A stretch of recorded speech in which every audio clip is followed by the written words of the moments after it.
नमः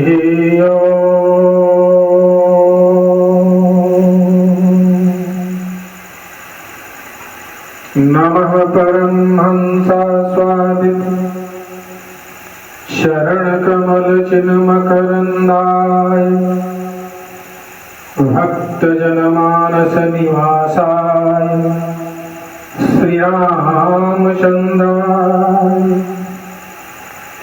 श्रीसीतानाथसमारम्भाम् श्रीरामानन्दार्यमध्यमाम् अस्मदाचार्यपर्यन्ताम् वन्दे श्रीगुरुपरम्पराम् श्यामाङ्गं रसमयं नित्यं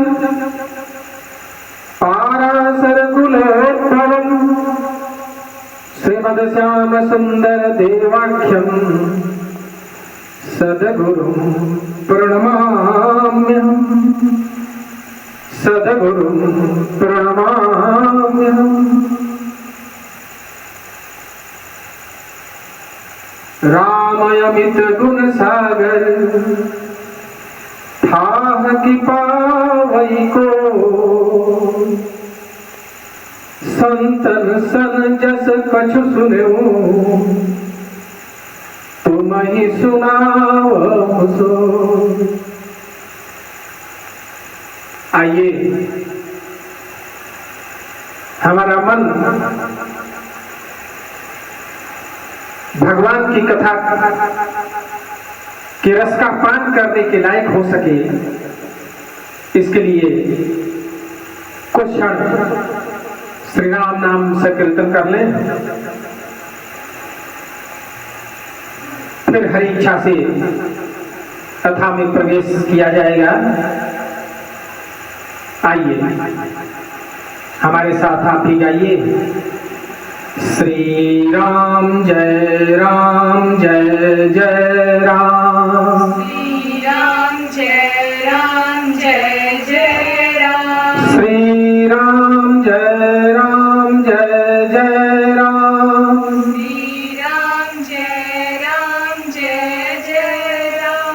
श्री राम जय जय राम, श्री राम जय जय राम, श्री राम जय जय राम।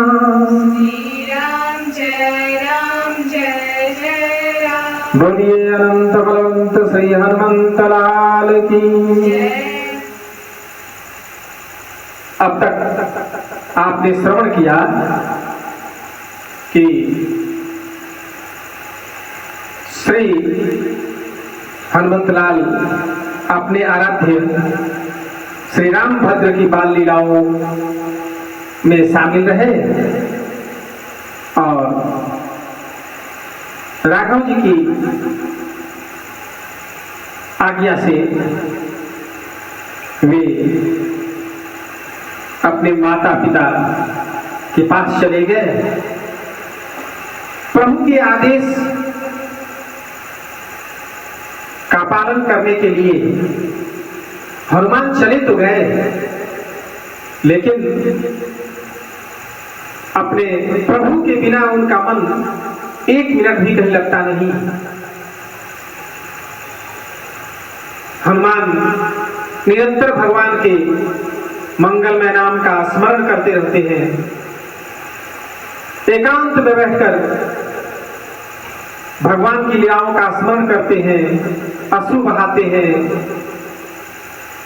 मां अंजना उनको खोज के लाती है, फिर कुछ पाते हैं। हनुमान की दशा बड़ी विचित्र है। भगवान के प्रेम में पगे हुए अपने बालक को देखकर मां अंजना ने केसरी जी से कहा कि मुझे पता है ये बालक भले ही मेरे गर्भ से उत्पन्न हुआ है, लेकिन इसका जन्म अपने प्रभु की सेवा के लिए हुआ है। नाथ, मुझे याद है जब ये बालक मेरे गर्भ में था तो मुझे लगता था मेरे अंदर से राम नाम की आवाज आ रही है, कोई निरंतर राम नाम का जप कर रहा है, ऐसी अनुभूति मुझे होती थी। मां अंजना अपने पति केसरी से निवेदन करती हैं कि यदि बाल हनुमान को किसी अन्य कार्य में लगा दिया जाए तो शायद इसका मन वहां लगना शुरू हो जाए और इसकी दशा में कुछ सुधार हो। केसरी जी को यह प्रस्ताव बड़ा अच्छा लगा। उन्होंने अंजना से कहा कि मेरे परिचित है बाली और सुग्रीव, आजकल बानरों के बड़े समुदाय के नेता हैं, बानरों के राजा हैं बाली, उनसे मेरी अच्छी जान पहचान है, मैं अपने पुत्र को लेकर वहीं जाता हूं। जब केसरी जी ने हनुमान जी से कहा कि पुत्र तुम्हें बाली के पास चलना है, तो हनुमान जी तो एक बार तैयार ही नहीं हुए, लेकिन मां अंजना ने समझाया कि पुत्र आने वाले दिनों में तुम्हें भगवान राम की सेवा में जाना है, राम राजा होंगे और तुम्हें उनके मंत्री के जैसा कार्य करना होगा उनके साथ होकर, तो तुम्हें राजनीति का ज्ञान होना चाहिए। प्रभु की सेवा के हित को ध्यान में रखकर हनुमान जाने के लिए तैयार हुए। केसरी के साथ जब हनुमान जी बाली और सुग्रीव के पास गए, बाली और सुग्रीव दोनों को पता है कि यह बालक कितना पराक्रमी है। बाली तो चाहता था कि हनुमान मेरे करीब रहे, मेरे साथ रहे, लेकिन गुरु को दिए हुए वचन को ध्यान में रखकर, आपको याद होगा शिक्षा ग्रहण करते समय हनुमान जी ने सूर्य देव को वचन दिया था कि गुरु दक्षिणा के स्वरूप मैं आपके पुत्र बाली की सुरक्षा करूंगा। इस बात को याद कर हनुमान सुग्रीव के ज्यादा करीब हो गए और सुग्रीव की सुरक्षा में रहने लगे। इधर धीरे धीरे दिन बीतने लगा। सुग्रीव और बाली में बड़ा प्रेम है, लेकिन माय दानव का पुत्र मायावी बड़ा पराक्रमी है, बाली के दरवाजे पर आकर गर्जना करने लगा। किसी की गर्जना, किसी की ललकार बाली कहां बर्दाश्त करने वाला था। बाली रात्रि में जगा, तारा ने मना किया कि रात्रि में असुरों का बल बढ़ जाता है, लेकिन महापराक्रमी बाली तारा की एक न सुना और चल गया मायावी से लड़ने। सुग्रीव भाई के प्रेम में पीछे पीछे लग गए। जब मायावी ने बाली और सुग्रीव दोनों को आते हुए देखा तो भगा, उसको अपने प्राण पर संकट दिखाई पड़ने लगा। उसको भी पता था कि बाली और सुग्रीव दोनों कितने पराक्रमी हैं। भागते भागते वह असुर एक कंदरा में प्रवेश कर गया। बाली ने सुग्रीव को समझाया कि तुम 15 दिन तक बाहर गुफे के बाहर खड़े होकर मेरा इंतजार करना। 15 दिन के अंदर या तो मैं उस राक्षस को मार डालूंगा या वो मुझे मार डालेगा। 15 दिन के बाद तुम जैसी इच्छा हो करना। सुग्रीव 1 माह तक इंतजार किए। अंदर से भयंकर आवाजें आती थी, लेकिन गुफा में आवाज गूंजने से सुग्रीव को यह पता नहीं चलता था कि यह उसके भाई बाली की आवाज है कि उस मायावी राक्षस की आवाज है। एक पखवाड़ी बीतने के बाद अंदर से भयंकर रक्त की धारा बहने लगी। सुग्रीव थोड़ा डरपोक जीव है, डर गया। उसे लगा शायद मायावी ने बाली का वध कर दिया। यदि वो गुफा के बाहर निकल आएगा तो मुझे भी मार डालेगा। ऐसा सोचकर सुग्रीव ने बड़े से विशाल पर्वत से गुफा के दरवाजे को बंद कर दिया और बड़े अनमने भाव से, उदास मन से राजधानी किष्किंधा लौट आया। सचिवों ने जब राज्य को राजा के विहीन देखा तो बरबस न इच्छा रखते हुए भी सुग्रीव को राजा बना दिया। उधर 1 माह के बाद मायावी का वध करके बाली जब लौटा तो उसने राज्य सिंहासन पर अपने भाई सुग्रीव को बैठे पाया। गलती बस इतनी हो गई बाली से कि वो सुग्रीव की बात सुना नहीं, बिना सुने ही झपट पड़ा सुग्रीव पर। दुष्ट मुझे मरा समझ के राज्य का भोग करने लगा और सुग्रीव को मारने लगा। सुग्रीव पीटते गए, क्षमा की आशा करने लगे, बार बार कहते हैं भैया मेरी इच्छा नहीं थी, सचिवों ने जबरदस्ती मुझे राजा बनाया है, ये सिंहासन आपका है, आप राजा बनिए, मैं आपका सेवक हूं। लेकिन बाली कहां सुनने वाला था। जब सुग्रीव को लगा ये तो मुझे मार ही डालेगा तो सुग्रीव भगा। सुग्रीव भागने में बड़ा माहिर जीव है, भागने लगा पीछे पीछे और बाली दौड़ाने लगा। जब कहीं सहारा नहीं मिला, कहीं शेल्टर नहीं मिला, कहीं आश्रय न मिला तो याद आया हनुमान जी को कि एक बार दुंदुभी नामक एक राक्षस जिसके अंदर 1000 हाथियों का बल था, 1000 हाथियों का बल था दुंदुभी में, वो भी एक बार ऐसे ही बाली के सामने आकर युद्ध के लिए ललकारने लगा। बाली दौड़ा, भयंकर युद्ध हुआ और अंत में बाली ने पैर पकड़कर घुमा घुमा के पटक पटक के दुंदुभी को मार डाला और क्रोध में बाली ने उसे चारों तरफ नचाते हुए दूर फेंका और वो उड़ता उड़ता उसका शव ऋषिमुख पर्वत पर पहुंचा। खून के छींटे वहां के ऋषि मुनियों पर पड़ गए और ऋषियों ने श्राप दे दिया कि बाली यदि तुम्हारे कदम भी इस पर्वत पर पड़ गए तो तुम्हारी मृत्यु हो जाएगी।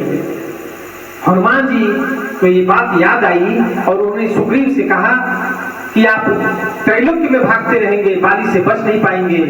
यदि आप ऋषिमुख पर्वत पर चल चले तो श्राप के भय से बाली वहां नहीं आएगा। ये सुझाव सुग्रीव को बड़ा अच्छा लगा और वो अपने सचिवों के साथ बजरंगबली को साथ लेकर ऋषिमुख पर्वत पर चला गया। हनुमान जी सुग्रीव की सेवा में तो है ही है, लेकिन निरंतर इंतजार कर रहे हैं कि मेरे प्रभु कब आएंगे।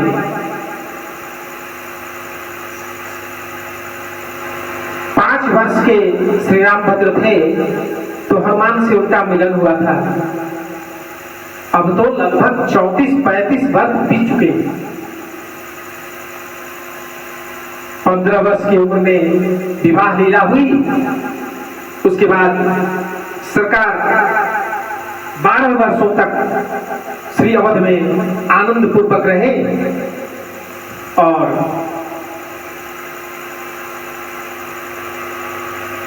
12 वर्ष बीतने के बाद जब श्री दशरथ जी के मन में यह विचार आया कि राम को राज्याभिषेक कर देना चाहिए, तो मां कैकेयी को एक घटना याद आई। मां कैकेयी अश्वपति राजा की पुत्री थी। जब मां अपने पिता के घर थी तभी राजा के यहां ऋषि दुर्वासा आए। दुर्वासा की सेवा में मां कैकेयी को राजा ने नियुक्त किया कि पुत्री दुर्वासा ऋषि आए हैं, उनको किसी चीज की कमी न महसूस हो, इसका ध्यान रखना। मां कैकेयी ने एक पुत्री की तरह दुर्वासा की बड़ी सेवा की और दुर्वासा ऋषि जब प्रसन्न हो गए, एक तो प्रसन्न ही कभी कभी होते हैं, लेकिन जब प्रसन्न हुए तो आशीर्वाद दिया। माँ कैकेयी को, पुत्री जिन हाथों से तुमने हमारी सेवा की है वे हाथ वज्र के हो जाए।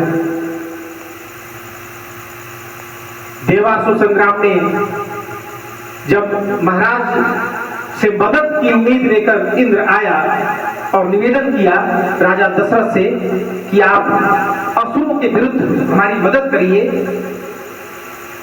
तो राजा दशरथ के साथ मां कैकेयी भी गई।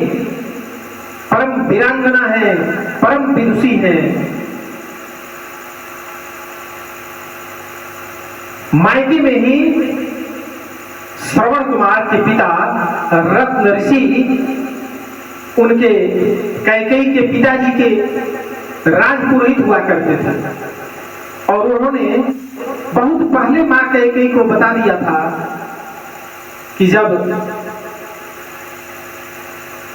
राजा के जिंदा रहते, राजा दशरथ के जिंदा रहते यदि कोई उनका पुत्र राजगद्दी पर बैठेगा तो रघुकुल का विनाश हो जाएगा, तो रघुकुल का अंतिम राजा होगा। मां कैकेयी ने पूछा रत्न ऋषि राजपुरोहित से कि गुरुदेव, महाराज की जिंदगी में जिंदा रहते कोई राजा बनेगा तब ये होगा, और यदि मृत्यु के बाद राजा बने तो रत्न ऋषि ने कहा 14 वर्षों तक भी, 14 वर्षों के अंदर तक भी यदि कोई पुत्र राजा बनेगा तो रघुकुल का विनाश निश्चित है। 14 वर्ष के बाद कोई राजा बने तो रघुकुल सकुशल रहेगा। ये बात मां को पता है। देवासुर संग्राम में जब दशरथ के रथ का कील निकल गया तो मां ने अपने वज्र समान उंगली को रथ के कील की जगह पर लगा दिया। युद्ध में विजय के बाद राजा दशरथ ने वचन दिया कि आप 2 वर मांग लीजिए जो आपको उचित लगे।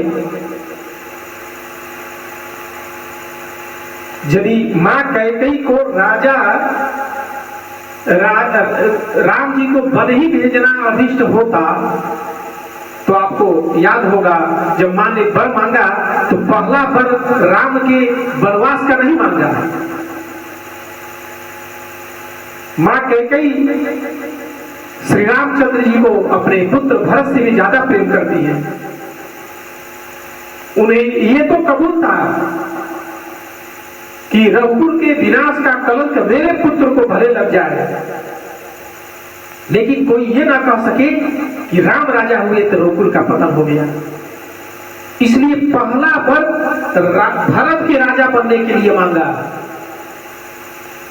लेकिन मां को पता था कि राम के रहते राजा भरत राजा नहीं बन सकता, इसलिए दूसरा वर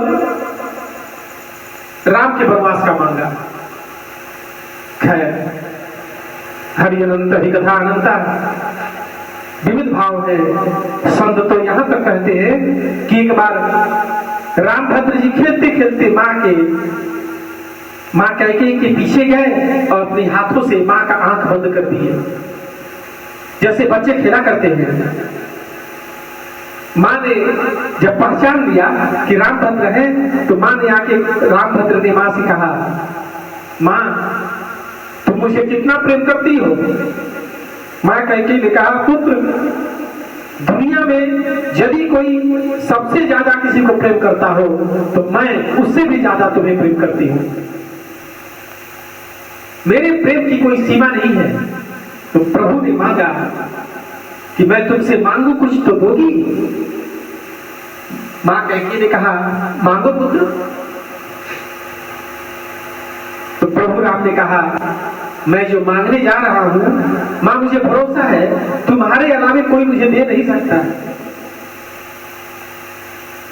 जो प्रभु के लिए अपना सब कुछ समर्पित कर दे वो मां कैकेयी है। मां कैकेयी ने पूछा, पुत्र क्या मांगना चाहते हो? राम ने कहा, मैं जो मांगने जा रहा हूं उससे तुम्हारा जस संसार में मिट जाएगा। कोई अपनी बिटिया का नाम तुम्हारे नाम पर नहीं रखेगा। मां कैकेयी ने कहा, पुत्र यदि तुम खुश हो तो मुझे ये सब कबूल है। अंत में प्रभु ने कहा, मां तुम्हें वैधव्य ओढ़ना पड़ेगा, तुम विधवा भी हो सकती हो। मां सुन के सन्न रह गई, फिर भी 1 मिनट के बाद तुरंत कहा, पुत्र यदि तुम्हें ये पसंद हो तो ये भी मुझे कबूल है। ऐसी है मां कैकेयी। दैवजन से प्रभु का वनवास हुआ। वनवास 14 वर्षों के लिए हुआ, क्योंकि उस दिन से रावण की मृत्यु 14 वर्ष बाद थी। वनवास के अंतिम दिनों में हनुमान श्री राम से मिलते हैं, तो इसलिए विछोड़ का समय बहुत लंबा हो गया। प्रभु के विरह में हनुमान के अंदर की भावना को हम आप आइए एक भजन से हनुमान के अंदर की विरह को व्यक्त करें। हमारे साथ आप ही गुनगुनाएंगे। हनुमान जी कहते हैं, रसता सालों साल निहारा, रसता सालों साल निहारा, जीवन बीत चला है सारा, अब तो आ जाओ मेरे राम, अब तो आ जाओ मेरे राम। सालों साल निहारा, जीवन बीत चला है सारा, अब तो आ जाओ मेरे राम, अब तो आ जाओ मेरे राम। जब तक श्वासा तब तक आशा करती है दुनिया सारी, तब तक आशा कहती है दुनिया सारी।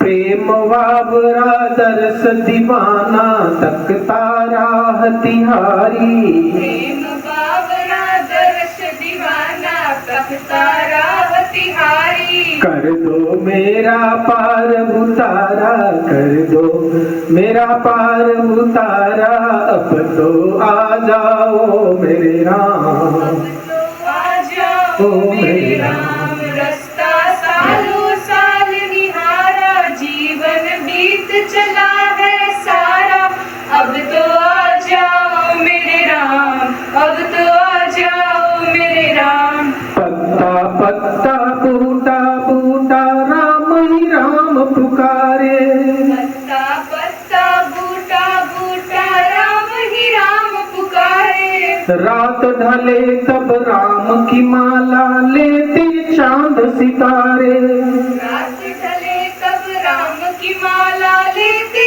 चांद सितारे। राम के बिना नहीं है गुजारा, हो राम के बिना नहीं है गुजारा, अब तो आ जाओ मेरे राम, अब तो आ जाओ मेरे राम। रास्ता सालों साल निहारा, जीवन बीत चला है सारा, अब तो आ जाओ मेरे राम, अब तो आ जाओ मेरे राम। मैं क्या जानूं काहे इतनी लगी हुई है तेरी, मैं क्या जानू काहे इतनी लगी हुई है तेरी। मन का कमल खिला दो रघुबर, ले लो सुध अब मेरी, मन का कमल खिला दो रघुवर, ले लो सुध मेरी। कर दो कुटिया में उजियारा, कर दो कुटिया में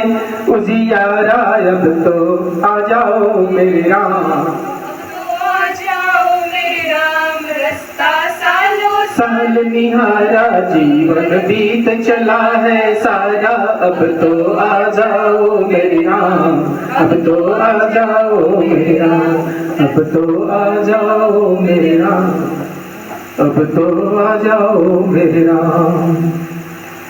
इस तरह भगवान की याद में हनुमान राह जो रहे हैं कि प्रभु से मिलन कब होगा, और इधर मां सेवरी से मिलकर और मां सेवरी के द्वारा बताए हुए रास्ते पर चलते हुए राम और लक्ष्मण ऋषिमुख पर्वत की तरफ पहुंचे। पहाड़ के ऊपर बैठा हुआ सुग्रीव डर गया देखकर कि श्राप के भय से बाली भले न आए, लगता है किसी और वीर योद्धा को हमें मारने के लिए बाली ने भेजा है। सुग्रीव का कल्याण इसी से संभव हुआ कि उसको अपनी आंख से ज्यादा हनुमान की आंख पर भरोसा है। अपने से ज्यादा उसको हनुमान जी पर भरोसा है। सुग्रीव हनुमान को मित्र तो मानता ही है, गुरु भी मानता है। हनुमान की प्रत्येक बात को सुग्रीव बड़े श्रद्धा से मानता है। उसने श्री हनुमान जी से कहा कि हनुमान, आप भेष बदल कर जाइए और पता करिए कि ये दोनों वीर कौन हैं, और यदि तुम्हें कोई खतरा दिखाई पड़े तो आप इशारा करके मुझे बता दीजिएगा, मैं ये पर्वत छोड़ के भाग जाऊंगा। हनुमान जी ने धीरज बढ़ाया और विप्र का भेष धर अपने प्रभु के पास गए। परिचय पूछा। जगत के मालिक को क्या नहीं पता है, फिर भी उन्होंने अपना परिचय राजा दशरथ के पुत्र के रूप में दिया। और जैसे ही उन्होंने कहा कि मेरा नाम राम है, ये मेरे छोटे भाई लक्ष्मण है, मेरी प्राण प्रिया पत्नी का हरण किसी राक्षस ने कर लिया है, सुनते ही हनुमान अपने आराध्य के चरणों पर लौट गए। हनुमान ने कहा, प्रभु, मैं अधम जीव आपकी माया के बस होकर आपको भले भूल जाऊं, आप कैसे हमें भूल गए? हनुमान के द्वारा किया गया ये निवेदन हम सभी को नित्य प्रति प्रभु से करना चाहिए कि हम पावर जीव आपके माया के बस होकर भले ही आपको भूल जाएं, हे प्रभु आप हमारी सुध लेते रहिएगा, आप हमें न भूल जाइएगा। शरण पर गिरे हुए हनुमान को प्रभु ने उठाया और अपने अंक में भर लिया। भक्त और भगवान का मिलन हुआ। हनुमान जी ने सुग्रीव की कथा सुनाई और निवेदन किया कि आप चल के सुग्रीव के साथ मित्रता करिए। दोनों भाइयों को अपने कंधे पर बैठाकर हनुमान ऋषिमुख पर्वत पर चले। वहां जाकर हनुमान जी अग्नि की साक्षी देकर प्रभु और सुग्रीव की मित्रता कराएंगे। ये सभी आगे की कथाएं अब अगली बार हम लोग श्रवण करेंगे। तब तक के लिए श्री राम जय राम जय जय राम, श्री राम जय राम जय जय राम, श्री राम जय राम जय जय राम, श्री राम जय राम जय जय राम, श्री राम जय राम जय जय राम, श्री राम जय राम जय जय राम, श्री राम जय राम जय जय राम, श्री राम जय राम जय जय राम।